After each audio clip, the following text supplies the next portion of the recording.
আমরা জন্মাবার পর শৈশব কৈশোর পেরিয়ে যখন যৌবনে পদার্পণ করি তখন তাকে দারুণভাবে উপভোগ করি, কিন্তু তারও একটি সীমা আছে। একসময় যৌবনকে ছেড়ে বার্ধক্যকে গ্রহণ করতে হয়।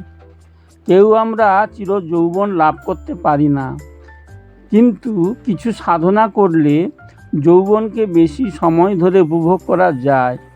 আমরা প্রায় সকলে 20 থেকে 40 বছর বয়স পর্যন্ত যৌবনকে উপভোগ করতে পারি, কিন্তু আপনি যদি সঠিকভাবে চলেন তাহলে 70 বছর বয়স পর্যন্ত যৌবনকে উপভোগ করতে পারবেন। কিভাবে? তাহলে ভিডিওটি স্কিপ না করে দেখতে থাকুন। হ্যালো বন্ধু, আমি তারাপদ মাঝি। আমার ফিটনেস ফর ইউ চ্যানেলে আপনাকে স্বাগত জানাই। ফিরে এসেছি একটি সম্পূর্ণ ভিন্ন স্বাদের ভিডিও নিয়ে। ভিডিওটি ভালো লাগলে লাইক, শেয়ার ও কমেন্ট করতে ভুলবেন না। তাহলে ভিডিওতে যাওয়া যাক।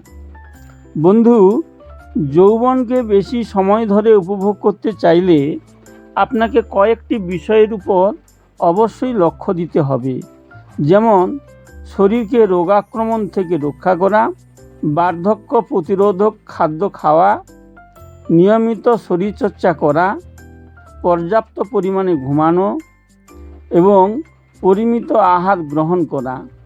শরীরকে রোগ আক্রমণ থেকে রক্ষা করতে গেলে প্রথমে এমন কিছু খাদ্য খেতে হবে যেগুলি আপনাকে রোগ আক্রমণ থেকে যেমন রক্ষা করবে, আবার তেমন বার্ধক্য প্রতিরোধ করতে সক্ষম হবেন। সাধারণত vitamin B, vitamin C, vitamin D এবং ভিটামিন ই এই কাজগুলো করতে পারে।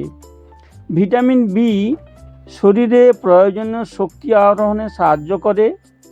ভিটামিন সি শরীরের রোগ প্রতিরোধ ক্ষমতা বাড়িয়ে দেয়। ভিটামিন ডি দেহের হাড়ের শক্তি বৃদ্ধি করে শরীরকে শক্ত সমর্থ রাখে এবং ভিটামিন ই চুলের অকালপক্বতা রোধ, চোখের দৃষ্টিশক্তি বৃদ্ধি ইত্যাদি কাজগুলি করে। আর শরীরকে শরীরচর্চার সঙ্গে যুক্ত রাখলে শরীরের যৌবনের গতিশীলতা বজায় রাখতে সাহায্য করে। যৌবন ধরে রাখার কৌশল বললাম, আশা করি এটাকে আদর্শ করিয়ে এগিয়ে যেতে পারবেন। বিদায় নিচ্ছি, টাটা।